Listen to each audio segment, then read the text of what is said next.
अस्सलाम वालेकुम dear students.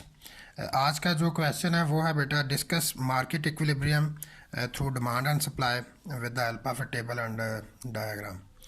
तो इसके लिए पहले हमें डिमांड और सप्लाई का पता होना चाहिए, तो वो हमने ऑलरेडी डिस्कस कर चुके हैं। तो आपको पता है कि हमने क्लास में लॉ ऑफ डिमांड डिस्कस कर लिया था और लॉ ऑफ सप्लाई भी हमने कर लिया आज। तो इसमें लॉ ऑफ डिमांड हमें पहले पता होना चाहिए। जब हमने लॉ ऑफ डिमांड पढ़ा, उसकी डेफिनेशन, उसके अजम्पशंस और ये वो सारा कुछ पढ़ने के बाद आपको पता है कि हमने जो कर्व था डिमांड का वो डिराइव किया था। तो आपने देखा था उसकी जो स्लोप थी वो नेगेटिव थी। तो वो मैंने ये देखें आपके सामने बना हुआ है। इसके बाद हमने लॉ ऑफ सप्लाई पढ़ा था, तो उसमें भी सेम हमने यही चीज़ें डिस्कस की थी। और उसमें जो था हमने जो डिराइव किया था सप्लाई कर्व, तो उसकी स्लोप पॉजिटिव थी। तो अब आप इसके ऊपर अगर नज़र दौड़ाएंगे ना, देखेंगे तो डिमांड कर्व की जो स्लोप है वो नेगेटिव होती है और जो सप्लाई कर्व की स्लोप होती है वो पॉजिटिव होती है। तो ये दोनों आपस में अपोजिट है, यानी एक दूसरे के मुखालफ सिमत में ये मूव करते हैं। तो आप नीचे अगर देखें, यहाँ पे एक स्टेटमेंट लिखी हुई है, एक सेंटेंस लिखा हुआ है कि demand and supply are the two opposite market forces. अब बेटा मार्केट फोर्सेस इसको इसलिए कहा जाता है क्योंकि ये जो डिमांड और सप्लाई होता है ये हमारे मार्केट के कॉन्सेप्ट्स हैं। जैसे मैंने आपको बताया था कि जो डिमांड होती है वो कंज्यूमर साइड कॉन्सेप्ट होता है और जो सप्लाई होती है वो प्रोड्यूसर साइड कॉन्सेप्ट होता है। तो इसलिए इनको मार्केट फोर्सेस कहते हैं। मार्केट फोर्सेस इसलिए भी कहते हैं कि जो प्राइस की वेरिएशंस होती हैं उसकी वजह से ये दोनों वेरिएबल्स चेंज होते हैं, तो इसलिए इनको मार्केट फोर्सेस भी कहते हैं। सो हमने ये रिजल्ट डिराइव कर लिया है कि जो डिमांड और सप्लाई है वो दोनों आपस में अपोजिट डायरेक्शन में मूव करते हैं। इसके बाद आप नीचे अगर देखेंगे तो यहाँ पे क्वेश्चन लिखा हुआ है और ये है मार्केट की इक्विलिब्रियम की डेफिनेशन। इसमें आप देखें कि नीचे है, it is a situation in which two opposite market forces, demand and supply, are equal to each other.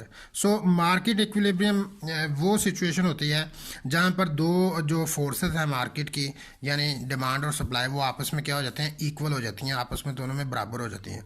जैसे आपने देखा ना पुराने दौर में वो जो हाथ से पकड़ कर तराजू होते थे, तो दोनों तरफ, एक तरफ वो चीज़ें डालते थे, एक तरफ वो वज़न पड़ा होता था, वेट्स पड़े होते थे, बाट भी जिनको कहते हैं। तो वो जो दोनों जब आपस में पलड़े बराबर हो जाते थे तो वो उसको उसको कहते हैं इक्विलिब्रियम पोजीशन या इक्विलिब्रियम पॉइंट कहते हैं बेटे उसको। तो यहाँ पर भी ऐसे ही होता है, जब डिमांड और सप्लाई आपस में क्या हो जाएंगे, बराबर हो जाएंगे, तो that situation is called market equilibrium. Second इसकी डेफिनेशन ये है कि market equilibrium is a point where the demand curve and the supply curve intersect with each other.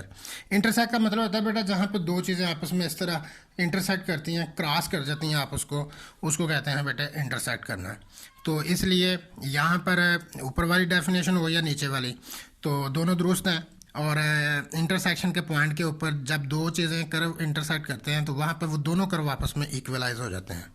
और मैथमेटिकली हम इसको इस तरह लिख सकते हैं कि Q D is equal to quantity demanded is equal to quantity supplied, या इसको सिंपल लफ्ज़ों में हम कह सकते हैं demand is equal to supply. और आखिर पे आप देखें एक और स्टेटमेंट लिखी हुई है, वो बिल्कुल पहले वाली है। अगर हम क्यू एस को इस साइड पे ले आए तो इधर आके माइनस हो जाएगा, इधर ज़ीरो रह जाएगा, या इसको हम ऐसे करें कि इसको इस साइड पे ले जाएं तो ये इधर जाके प्लस हो जाएगा। तो इसलिए ये दोनों आपस में बराबर है। ओके वेल बेटा, अब यहाँ पे हम टेबल और डायग्राम की मदद से इनको एक्सप्लेन करेंगे। टेबल में आप देखें कि हमने डिमांड में भी एक टेबल बनाया था और सप्लाई का जो कॉन्सेप्ट था उसमें भी हमने टेबल बनाया था। तो दोनों में आपने देखा था कि जब डिमांड में प्राइस बढ़ती थी तो डिमांड कम हो जाती थी, और जब प्राइस कम होती थी तो डिमांड में इजाफा हो जाता था। लेकिन सप्लाई में ये बेटा रिवर्स हो जाता है। उसमें ये होता है कि जब प्राइसेस बढ़ती हैं तो सप्लाई भी बढ़ जाती है, और जब प्राइसेस कम होती हैं तो सप्लाई भी कम हो जाती है। ये चीज़ें यहाँ पे मेंशन की हुई हैं, ये हमने ऑलरेडी पढ़ी हुई हैं, ये आपको पता होगा।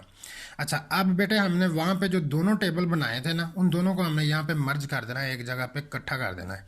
इसमें आप देखेंगे तो यहाँ पे आपको प्राइसेस नज़र आ रही हैं, और ये वही वैल्यूज़ हैं जो हमने डिमांड की क्लास में ली थी, और ये वाली जो वैल्यूज़ हैं ये सप्लाई की हैं।